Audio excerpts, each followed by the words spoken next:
Hey there, welcome to another episode of Coffee Solo for this Saturday, August 9, 2025. It's 9:13 p.m. as I begin recording this episode 2025-080901.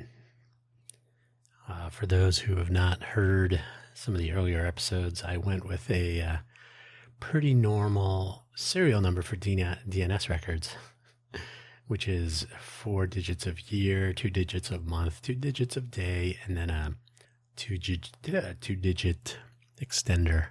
So the 01 could be 02, 03. So if I do multiple episodes in a day, I don't know that I will get to 99 episodes in one day, but what if you get to 10? Then I would have to do hexadecimal or something. Who knows? But that is the naming convention. I didn't want to do episode number 1, 2, 3, like integral numbers, because I do that for 5 other audio programs. I thought I would try something different. And so I have. So 2025-080901, August 9, 2025, episode 1 for today. Probably the only one for today. The weather, the title and topic of today's whatever stream. I sometimes pick the title ahead of time. I sometimes just figure out what I say, but I did jot down a bunch of things on this Saturday evening, so it was easy enough. I've also found that I use Canva to make the cover art. I use Canva a lot. So I think it's like $12 a month for a single user, and it's pretty good. I think I get that value back, just mostly because they're clip art. Their photo, stock photos, or whatever else they got in there. Some of their graphic tools, the image management, and I use it across multiple programs aside from some other use cases. So it's pretty reasonable for the amount. I mean, I'm not an artist. I don't do it professionally, but it's nice to have some of the tools that they have. I could probably replace it at this point if I was a little bit more creative, but their selection of stock or clip art, or however you want to look at it, imagery that can be used that they have dealt with the licensing for and whatnot, has come in handy. So I like to composite my cover art from various images and backgrounds, and sometimes I have a relevant photo, other times I do not. I use Gemini more to generate an image now and then in today's cover art. For example, I took a screenshot of a weather widget. I used one of their backgrounds for a sunrise or sunset, and then I used a microphone stock photo. I use those a lot to show it's a podcast, and then I used a Gemini generated demitasse, a cool demitasse melting from the heat. I don't know, your judgment will tell you whether that worked. Anyway, so I put all this stuff together, and good times. So I usually try to do that before, because now I'm finding, probably for the past 3, 4, 5 months even, that Canva gets really slow. Like, there have been times when I've finished and I'm ready to publish. I've got an episode already up. I've got all the episode description, show note stuff. So I'm just waiting on the cover art image. So I'm waiting for Canva to stop spinning. It literally takes minutes and minutes to get the image to load up and then do a final edit, update the episode number, whatever it is. So I'm getting started halfway through, trying to download it. So Canva has become a real bottleneck. So ultimately I will begin to move away, or at least come up with a second solution, which is too bad. I mean, I do like the product, but I think they're focusing on a different audience, perhaps. Maybe they have a quality of service tier, and I'm in the lowest one. That would be my guess. That's the world. The weather, the summary that I have written already. And again, sometimes I don't do the summary until later. The entire Coffee Solo notion is supposed to be completely ad hoc. So here it is. So the summary this time, it was supposed to be peak summer in mid-July. That's historically in Vegas when it's the hottest temperatures. And then the monsoon humidity rolls in. So if it's still hot, but it's also very humid, we'll get a little bit of rain and some lightning and stuff. Very exciting. But triple digits are lingering until mid-August. And if you do see the cover art, it looks like about the 14th-ish. 14, 15 in there. We'll see when that actually happens. It'll drop below 100. And that was true for the remaining. It's a 10-day forecast. So all the way out to the 19th. And then hopefully it will continue to do that. I don't know if we're going to get the monsoons. I'll tell you, when I first moved here 12 years ago, 12 years and 1 month ago, 12 years and 3 weeks ago, like right away, we had Monsoon City flowing in, and it was kind of exciting because I had never really been to Vegas for an extended period of time to feel the weather changing and so on. I've lived in Phoenix, and there's a similar, though more pronounced monsoon season. The entire summer is more pronounced in Phoenix. But it was interesting to experience my first summer in Vegas immediately. So we got the highest of the high temperatures when I first got here. Vegas was having its normal weather pattern. And I had looked at some point, and like forever, the temperatures would rise through the summer. They would hit a peak around July 12, 15, 17, somewhere in there. And then it would start to roll back down below 100. Monsoons would be rolling in, humidity, rain, dry rain. No, not dry heat. No, what is it? Wet heat, humid, hot, not a dry rain, but the rain would it didn't feel like it was a cooling, pleasant rain. It was really more like being in a bathroom that's steamy. That's not necessarily bad, but it's not like a spring rain somewhere. It's like warm. But the weather is very different here. Hopefully mid-August that will be the thing. And a few other things to finish up that summary line. Now I'm going to read these links, but I got to rejigger all this stuff. Jigger like a 4-ounce juice glass you might find in a bar, production by the street. Got to rejigger, got to remeasure and pour out a new beverage here. But we are on YouTube now. The audio, the podcast automatically, the RSS feed gets parsed and posted automatically, which is nice. YouTube leaves a lot of stuff to do yourself, which is annoying, but can be okay, I guess. What are you going to do? So the links for today's episode are just like last week or last time. I think I last did an episode on the 7th, 6th, 7th. So my other coffee only makes sense if you're listening to this episode from Ko-fi.com. But now you may be listening to it anywhere. It could be on a Spotify related RSS feed. It could be somewhere else. It could be on YouTube. But my other coffee, buymeacoffee.com/Dan Hugo. There's a profile page at that URL. It has my biographical information. It has links to the Spotify for Creators profile pages for all of my audio programming, including this, the Coffee Solo program. And now it has the YouTube links for all the YouTube channels. Now buy me an update, which is the 5-minute Monday update, news, announcements, previous week's audio program, topic rundown.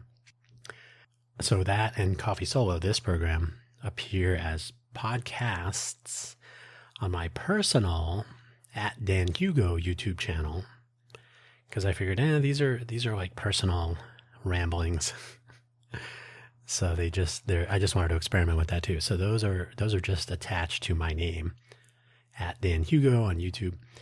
The other various programs are at Cafe Genius, at Innovate for Vegas, at Quaggling Sand, at FFS Talk.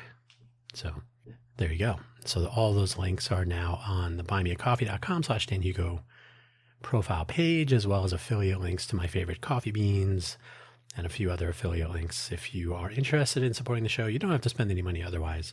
But these are all things that I use. I drink all those coffees, not usually, but sometimes at the same time. And so there you go. Buy Me an Update is available at buymeacoffee.com/Dan Hugo/posts.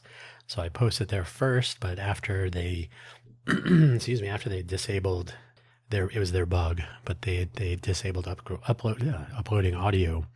And then it took like 2 days to deal with it. And so during that 2 days, I set up the Spotify for Creators accounts for both Buy Me an Update and Coffee Solo, uploaded all of the episodes. The RSS feeds were ready. So now they're available on iTunes or Apple Podcasts or whatever. And then, YouTube now. So there's really no reason to exclusively publish content on a site that I don't control. So there you go. So both coffee, so Buy Me an Update is available on buymeacoffee.com/danhugo/posts. And then the Ko-fi solo program, this one, is available at ko-fi.com, ko-fi.com/danhugo/posts. Hopefully you are at least aware of that. But from 2 weeks ago or so, also available non-exclusively now. So also available on Spotify and various other platforms. Like I said, Amazon, Apple iTunes, Apple Podcasts, whatever. And is it on iHeartRadio? I can't remember. I was just happy that I got the YouTube stuff sorted out, because I did all the channels that I do, all the programming I do, in the space of like 3 days. There are a couple things that takes a while to upload, or it takes a while for YouTube to parse your RSS feed and to grab all the audio, and then it does transcripts, which, by the way, that's the most interesting thing about the YouTube uploads.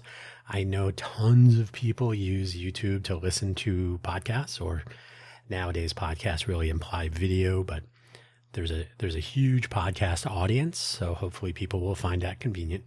But I was really interested in the automated transcription. So there's a text version that approximates what I'm saying. I've always felt a little weird that I am leaving out anyone who can't hear. I'm sure I have a massive audience that can't hear, but either way, I feel a little bit better knowing that there is text transcript available for all of my audio programs now, which is nice. So yeah, it just took a little while. And then, so Coffee Solo, Buy Me an Update, both available on Spotify. There's a Spotify for Creators profile page. So you can get the episodes from there, or you can like go to the different platforms. There's a bar of icons at the top. The thing I don't like about Spotify for Creators is that it doesn't allow you to add any like arbitrary other platforms, which is why eventually the Spotify for Creators platform will be like the second tier, or not the backup, but like like I will always publish to my own website first once I get that up and running. I should talk about that briefly if you're curious. So yeah, always own the brand so I don't run into the Buy Me an Update scenario. Pardon me. Hang on a second. Let me hit the pause button here real quick. All right. That's not going to help, but hopefully. Yeah. So I need to own my own online presence so that I don't run into the Buy Me a Coffee scenario, or I don't have Spotify deleted an entire channel one time. That was recently. So I'll talk about that more someday. They just deleted it. Now, granted, I hadn't uploaded anything to it for quite some time, but I had literally just recovered the password. Now, if you've never worked with Spotify before and you need to recover a password for an upload channel, like a podcast stream channel, whatever, they basically say, can you say the file name of one of the files you uploaded? Like, pick one of the most recent 3 if you know a name of one of them, because they rename the download file to something so it obscures the original name, which is fine. So I did all that, got my password back, reset it. I'm like, oh, okay, so now we can relaunch another of my older programs. So we'll get that going. And then they just deleted it. I was like, what the hell's going on here? So it's rough to be in that position. Also, I think it's problematic, and I'm hoping the pendulum will swing back, because there haven't been a lot of these lately. There was the YouTube adpocalypse for a while, and then people were getting canceled because they were saying the wrong things, because YouTube really tightened up. I think it was around the same time. They really tightened up some of their policies on content, use of certain language, and so on. So people would get strikes or whatever, and they were losing their channels. They were getting not just suspended, but removed. And so suddenly your audience just disappears. And so if you're not like a celebrity that makes the news, so-and-so got pulled from Sneeko. I don't even know what a Sneeko is. But if Sneeko gets canceled, he's going to make some news somewhere. Other people will talk about him. But if you have an audience, if you've got hundreds or thousands or tens of thousands of people that are actually interested, and then your channel just goes away, like 99% of those people they probably won't even notice that it's not like, oh, I haven't seen anything. Oh, I wonder whatever happened to one of the channels I used to listen to. So by not having that direct connection, you're kind of at the whim of whichever, like Spotify or YouTube or whomever. So having my own website. So I've got domains for everything I'm doing. I'm actually finally migrating. This will be another story for another time. I've just started doing this. I created an account on a different registrar because I've been with GoDaddy for like 20 years or something ridiculous. Their prices are too high. Their service is not great. So I figured, I think I'll explore other options. And Pork Bun got my attention. Their prices are good. They appear to be pretty close to, I don't know what you would call it, like the TLD price. I don't know how that works. Whoever sets the price for like .vegas or .com, so whoever owns the top level domain, the TLD, I assume sets the price, and then they can stay competitive or they can go nuts.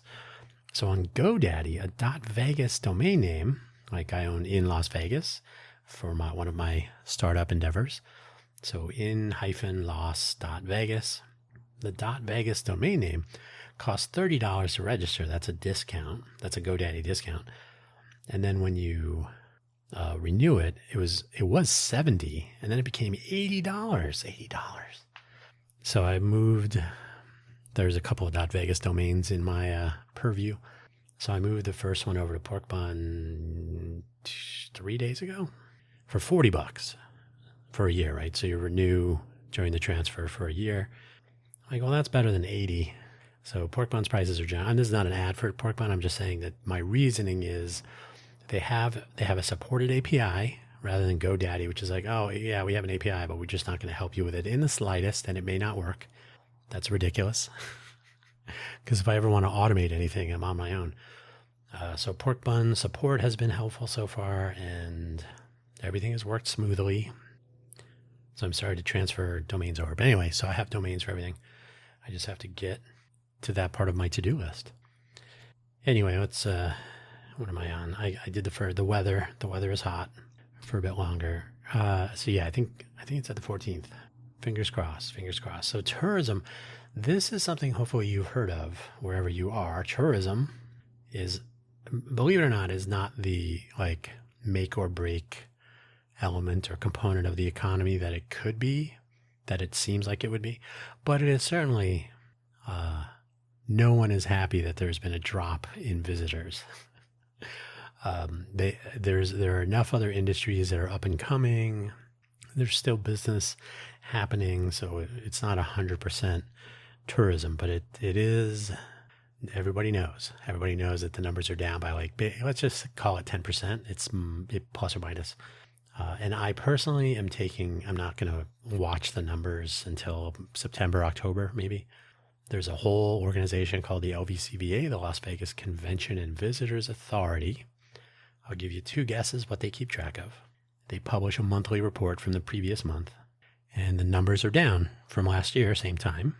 And that's the way it is. So nobody, people, it's the tourism from Canada, or it's international tourism in general. Now, international tourism, I guess, accounts for 12% plus or minus of visitors. I think that was across the entire year. So I don't know if the summer travel season has taken a dip specifically with international travel. There's people that say it's Canadians protesting the U.S., which could be. That's why I'm not jumping on a bandwagon right now. So we'll let some things settle out over a couple months. Surely the economy is going a little weird. The tariff question. Now the tariffs have actually happened for the moment. There's talk now. This doesn't impact now. There's talk of a $15,000 visa fee, which I cannot imagine that would happen. Yeah, who knows? The weird thing is gaming revenue. That is the casino winnings. So money that has come in, I think net profit or net, I guess it's profit, or, well, it's not really profit because it's just the gambling profit, but that doesn't mean the casinos are profitable. There are plenty of numbers to look at here, but essentially the net is positive for the casinos, and the numbers are good for gambling or gaming, which is odd if visitation and room revenue per guest, or there's some other numbers on that. So total occupancy, those numbers are down, but gaming revenue is up. Now, if you have fewer people visiting, that means fewer people partaking in all of the things in the fun economy. Trademark UNLV Office of Economic Development, February 2025. But if the casinos are doing okay, then everybody can go, well, it could be worse. Maybe the locals are spending money gambling since there are no visitors around. I don't know. I think yesterday was in the news. Our governor, Joe Lombardo, not to be confused with the computer science professor at UNLV, sheriff turned governor, Governor Lombardo, has authorized the Nevada Guard to assist with ICE tyranny. Isn't that lovely?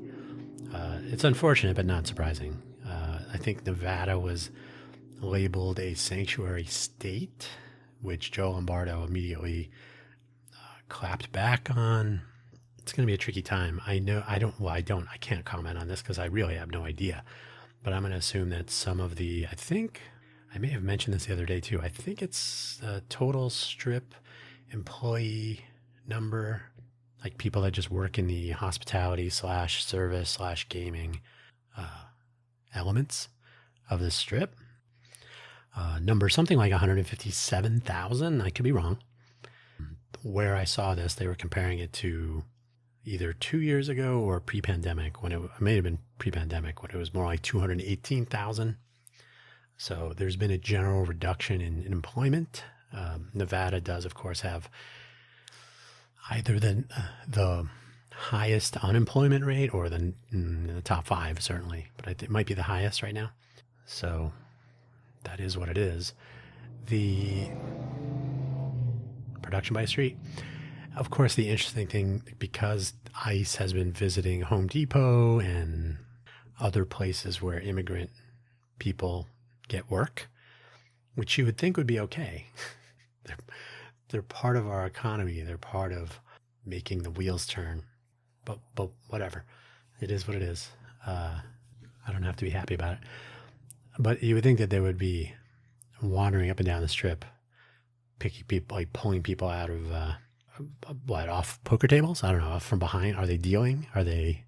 I'm going to guess that room service, not room services, not room service necessarily, but people that are doing housekeeping, other guest services into the rooms, concierge, bell, other customer services. So anybody in the hospitality industry is probably, I'm hoping, aware. So yeah, we'll see what happens. I'm not totally thrilled by this, but we'll see. I've mentioned before my love, or like at least, of reaction videos, people reacting to movies from the 80s, sometimes the 50s, but the early, mid 80s, sometimes the 90s on YouTube. And those are still fun, but I'm taking a break, and YouTube seems to have noticed because I don't get so many recommended reaction videos. Lately, I'm doing more history and conspiracy theories. Now, the conspiracy theories are not like, aliens, although those come up too. But like, what really happened with the, fill in the blank. And like, how did World War I really start? So some of them are like things you didn't know. Some of them I did know, but some of them are like, they're conjecture.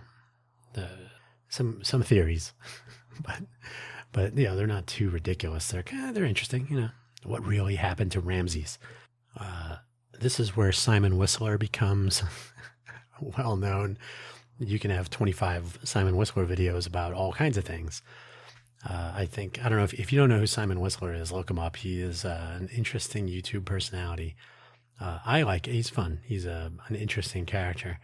He must be the hardest working person on YouTube. I don't even know how many channels he has. 20, 50, 100? I don't know. Brain Blaze, DTU.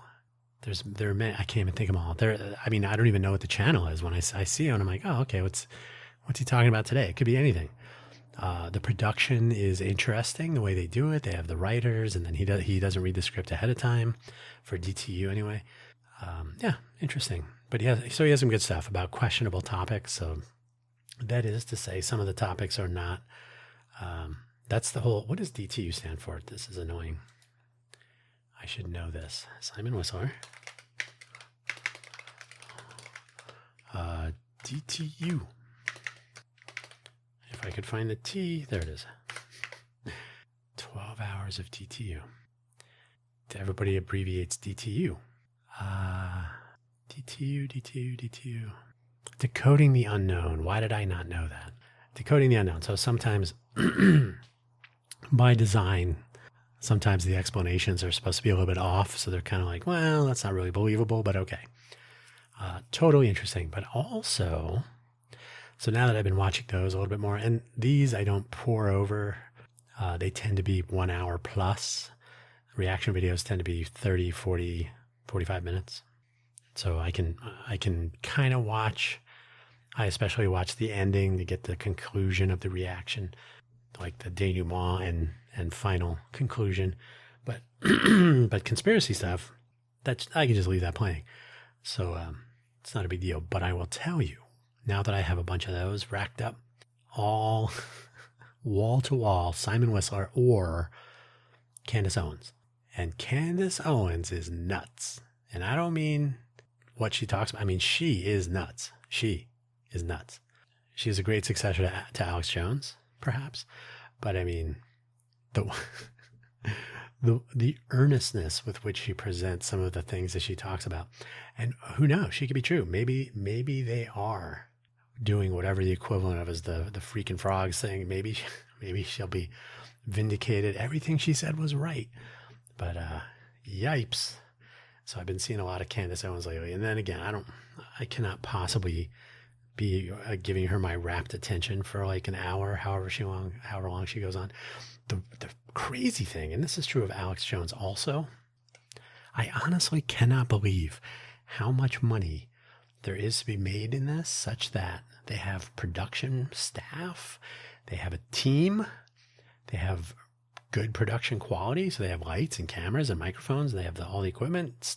Alex Jones had his studio and selling supplements and sponsored products and whatnot. And I mean, it's ridiculous. And it's all about attention economy, right? So insane. Yeah, I don't know. I have a different set of scruples, I guess. I wouldn't do that stuff, but whatever. I mean, I guess one could argue that Simon Whistler is not too far off, except that he's not trying to do it with a straight face. He's in on it. He's in on the joke, I guess you could say. But yeah, it is weird. The thing that just is either bothers me the most, or it's the most sort of impressive, is that Candace Owens looks into the camera, or they sometimes do like a quarter shot. So they're kind of looking at her from the side, from about 45 degrees into her right side. So you're looking at her, and she is talking as if she is telling, like, I saw this. Let me tell you what I saw. Let me tell you what it is. This is the truth. So she believes every word she's saying, which is weird.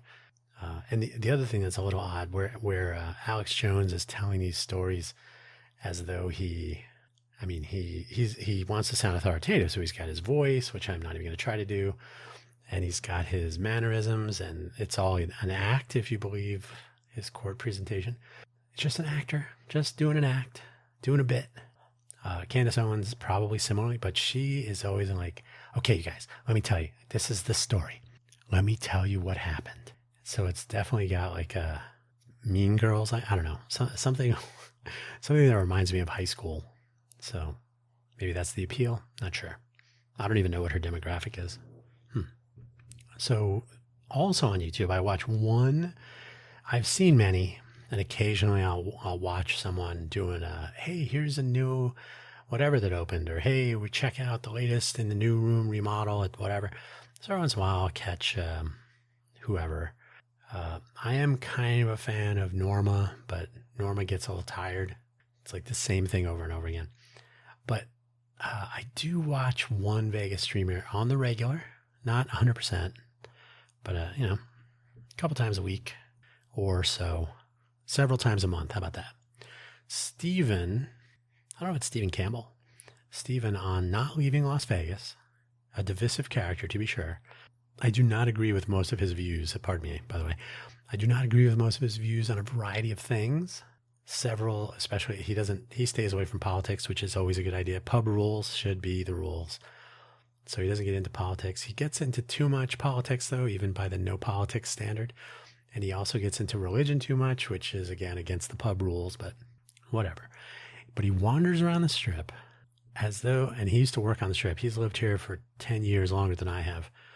And he used to work on the Strip. He would hand out whatever timeshare invites or something, among other things. So he's been around, and he knows a lot, and then he thinks he knows more. And I'm only going to say that because more than once he's said things that I know for a fact to be untrue, but on the other hand, he's on the fly. So he's speaking live on his live stream, negotiating foot traffic on the Strip, or getting yelled at by a security guard, or dealing with his audience of chat people and whatnot. So I'm not attacking him so much, but every once in a while he'll say things and I'm like, what? But I do find it interesting because he's kind of trying to be like a reporter, which is fine because he's actually doing research and he does actual, like video essays, really, like I do, except audio, right? But he'll produce a segment of programming about economy or about human trafficking or about Naked City, which is a part of Vegas, or, like he just does tons and tons of stuff. So I appreciate the effort that he puts in, and he is a sincere person. I just don't agree with him all the time, but that's part of humanity, so that's fine. So I appreciate the work, the effort that he does. And so he's like the only Vegas person that I will actually say, oh, let me watch. In fact, before I started recording this episode, I was watching his live stream. I don't know if he's still streaming, but he started at like 7:45 p.m. And at the time right now is 9:49. So I'll see you later if he's streaming. I'm tempted. I don't know if he, I would ask his permission, but there's an episode there's a program, there's a channel that I would like to start soon, which I have mentioned. I don't know if I've mentioned it here, but either way, when I get that going, that one I would like to be a live stream, conversational, some sort of chat, not necessarily about Vegas, but Vegas would be among the things. So just, topical. I have a whole collection of content that we could talk about so people could find out what my views are on things and could attack me or whatever. But it would be interesting to stream or to sort of like react live to other Vegas streamers. Now, he literally said this evening, oh, I don't get in other people's streams. So it wouldn't be so much about attacking. So more like, hey, let's see what's Steven up to tonight, or what's Norma up to, or what's J and L, or there's so many people that create content here. It's hard to say, but it might be interesting if people are live streaming and I could do that. That would be something I would experiment with. I would ask them if that's okay, and then I would give it a try. But I don't agree with him too much. But he's not into jump cuts, or he doesn't put on a bikini and do the pool scene. I believe I don't know if he's like AA, but he has not drank. He doesn't drink alcohol since last year, which is fine. So he doesn't go to bars and check out the latest drink specials and whatnot. He's a little bit sarcastic, too much sometimes, and people don't quite get it. And he makes mean comments sometimes. He has a very low threshold of irritation amongst his chat audience. So I could pick on him all day. But generally speaking, though, I think he's an interesting, well-meaning, well-intentioned, sincere person. So that's fine. So I do enjoy his content. But he doesn't do jump cuts or reviews of things. So that's nice, I think. He seems to dislike the paid content game, which I agree with. So here in Vegas, content creators do not necessarily disclose their compensated productions. It's fairly obvious if someone's doing a room review, like, hey, we're doing 24 hours at this resort and we're staying in a room and whatnot. They're probably getting compensated. So they're not paying for the room and so on.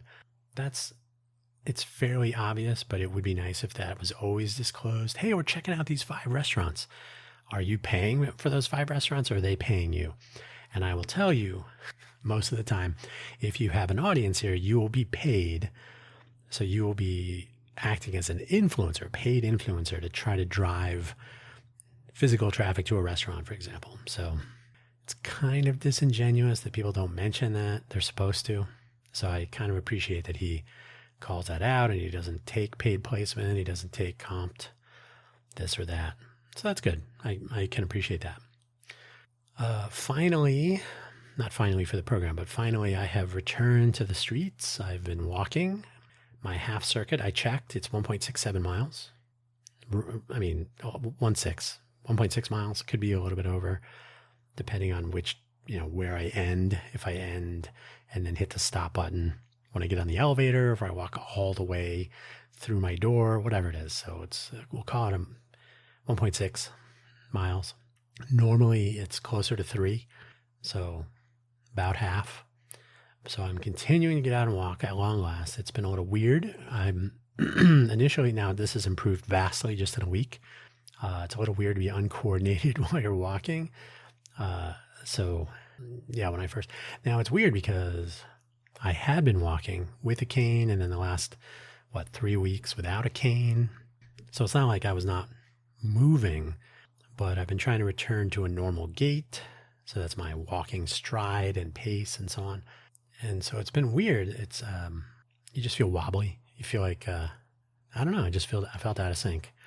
So, and then weak, which is taking longer to return to like a normal. So even though I was walking very slowly, very carefully.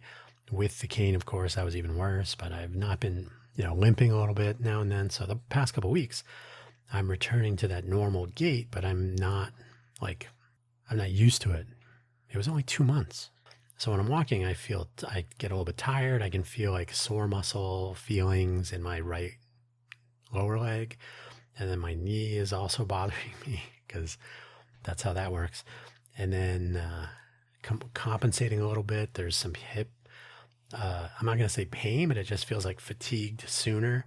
So it's almost like if you are lifting weights, like one side gets more tired more quickly. So you feel like, I don't want to hold the bar up because my left side is more tired than the right side so that's been interesting. But if you have been keeping track of this adventure, maybe you know this, there's no better way to do that, to get back, return to, as close to 100% as possible. So there's no better way to do that, I think, than to just do it. Thank you, Nike. So I'm getting out and walking around, and then I will walk to the gym. The gym is about a mile, do the thing there, walk back. The walk back was always the thing that was a little bit concerning to me, because I was like, man, if I do something at the gym and I twist something, or if it doesn't go right, I still got to walk home. And it's like a moral imperative. Like, I don't want to have to call a Lyft or an Uber or something stupid like that. So I got to be able to walk there and back. So I will admit it, I've been a little skittish, but that is coming. I was going, by the way, speaking of skittish, I was going to do an AI hackathon on Tuesday this coming evening. This coming Tuesday, the 12th. I was going to do a Vegas hackathon here. It's not a Vegas hackathon. It's from someplace in San Francisco. They sent somebody down here. It's basically sponsored by some other AI company. I had reservations when I signed up, but I figured, okay, well, maybe I'll go and just see what's going on. Maybe I won't even bring my laptop. Maybe I'll just go, scope it out, and then leave. Because here's the deal.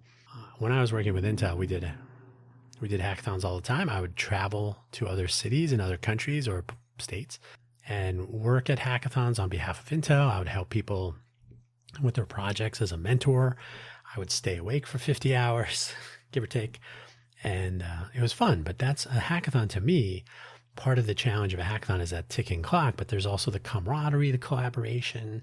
You got people that are, even if it is a competition, they're still helping each other across different teams.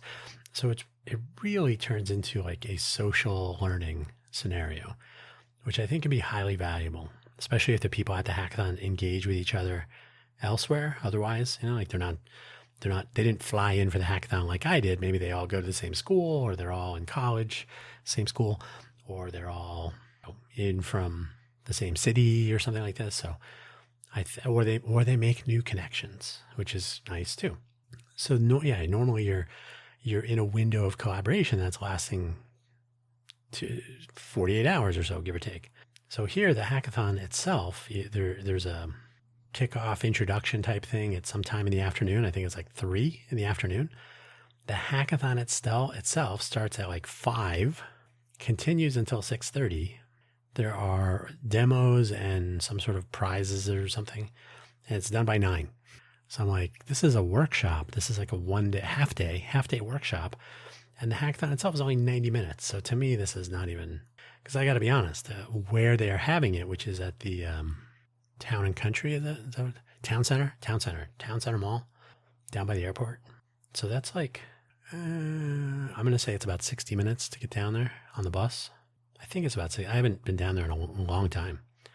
I call it 60. It's like 20 minutes to downtown, jump on the Deuce, and then basically deal with traffic on the Strip, and it's probably another 40 minutes. So it's an hour and 20, somewhere in there.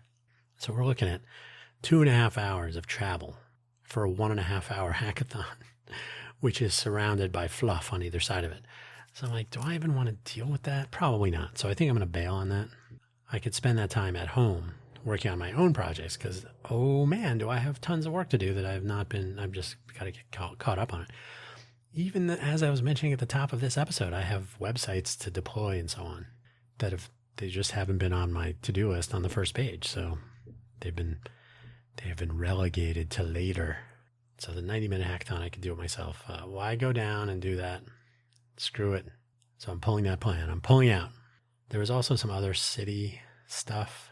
My council person, I'm in Ward 6, I think, here in City of Las Vegas. So she has a gathering at our community center, which is actually, it's a long walk that I don't like making, but it is, if I were not recovering from an injury, it's a walk that I could do. It's a little warm. It's an 8:30 in the morning meeting, so I'd have to leave at like 7:30. It's probably, it's like, we'll call it 2.5 miles. I think it's a little bit over 2, but it's been a while. So I would give myself a little bit of room to get there by 8:30, or I could catch the bus and walk back or something. But I got to tell you, I've been to those and it's just not worth it. So here again, I'm like, do I even want to deal with this? But the thing that's happening is that I find myself prejudging everything and saying, it's not even worth it. Unfortunately, most of the time I'm right, that's not generally true. But when it comes to considering events to attend or to participate in here in the greater Vegas area, now it's a fun place. Vegas is a fun place. But if it's like, should I go and participate in something my city council person for my ward is some sort of community outreach? It's every 2 months or something. Should I go there? Nah, probably not worth it. Because the last time I did go there, it was not worth it. It was most definitely not worth it. So there was another meeting that was going to be on Wednesday morning that was about doing business in the Vegas area. So small business people, you got to RSVP, and I'm like, I already know that's not going to be helpful. So no. So I've basically just undone all of my plans for next week or this coming week because I'm a curmudgeon, which is funny. So there you go. I have a final item, which is anything else. I usually put that in my outlines. I have more Amazon Vine items coming on Monday. I've basically settled on, because they redid their selection and ordering scheme for Amazon Vine people. So now you order the products almost like a normal order, and you can actually pick a delivery day. So you can do your Amazon delivery day. So I always pick Mondays. So I think I have 6 more. How many more things do I have coming up? Let me see. Let me tell you approximately. I have 1, 2, 3, 4, 5, 6, 7, 8, 9, 10, 11, 12, 13 items arriving on Monday. That's insanity. So if those of you keeping score, I have 88 items to review, and I have reviewed 132 items. So 88 items to review does not include things that I have not received yet, or no, it includes things that I have not received yet. So some of them I could not review, but the vast majority of them I do have, and I can review them. And some of them are a work in progress. Like I've started the reviews. What I do, because what I have found is that Amazon will just delete my review sometimes for no reason. No penalty, no nothing. It's just gone. Or the product itself will no longer be offered by Amazon. So I'm like, oh, I still got credit for it, but the product is no longer available. So my review is no longer visible. So, okay, that's fine. So I write the review in my Obsidian organizer note thing. Everybody has a little note-taking app now, so whatever you use, that's fine. So I write it, and then I copy-paste it into a review on Amazon. The review form for Vine stuff is identical to any Amazon review you've ever written. So title, body, stars, if you have any images. Every once in a while, I take an image. I think it said 5% of my reviews have images. So, okay. But so I don't like open a review window, start typing, and then give up. So I write them so that I could submit them. And that way, if my review goes away, I still have the original review. So whatever, I can remember, if I can see what I had written. Or if I write something and then they need me to correct it, what happened, one violation of their terms, because I included an actual HTTPS URL to where to find the documentation for this product, but you can't do that. You cannot provide external links. So guess what? You don't get to see the original review. They just delete it. So I'm like, that's ridiculous. So I now submit a copy of a review that I have stored. So some of them are in flight, but I'm like, oh my God, I gotta catch up on these. I do have tomorrow. There's an odd one coming tomorrow. I have a French press coffee vessel coming. I believe it's copper. It's a stainless steel French press with a copper finish. Brass, maybe. Coppery. It's coppery. So I have a very small French press already. This is a 1 liter French press, so we'll see what happens. But I have to say, I have a ton of cool stuff that I would never have purchased. So that has been the fun thing. It's a pain being sort of, I'm being compelled to write reviews. So compulsory review writing, not my dream job, but I've received a lot of cool items. So that's been the trade-off. Anyway, we're coming up on, this episode will be almost 1 hour. It's, I'm going to guess close to 50 minutes, 49-ish, 50, somewhere in there. My clock says 52 minutes and 50 seconds, 51, 52. So, but I don't think it'll be that long. I'm going to truncate silence as usual. There's a 10-second leader that I use for noise reduction. So we're probably looking at 50-ish. But that's a pretty good run for this Saturday night. It's Saturday, August 9th, 2025. The time as I see it right now at this moment, 10:07. So thanks for listening as always. Don't forget all my other audio programming, all available on YouTube. I got to cross-link everything, and there will be websites that point to each other, but everything is available to locate on the buymeacoffee.com/Dan Hugo profile page. So if you do want to find my other content, you can start there. Links to the Spotify for Creators profile page and the YouTube channels. And maybe there will be even more places to find these things coming soon. Thank you as always. Take care. Bye-bye.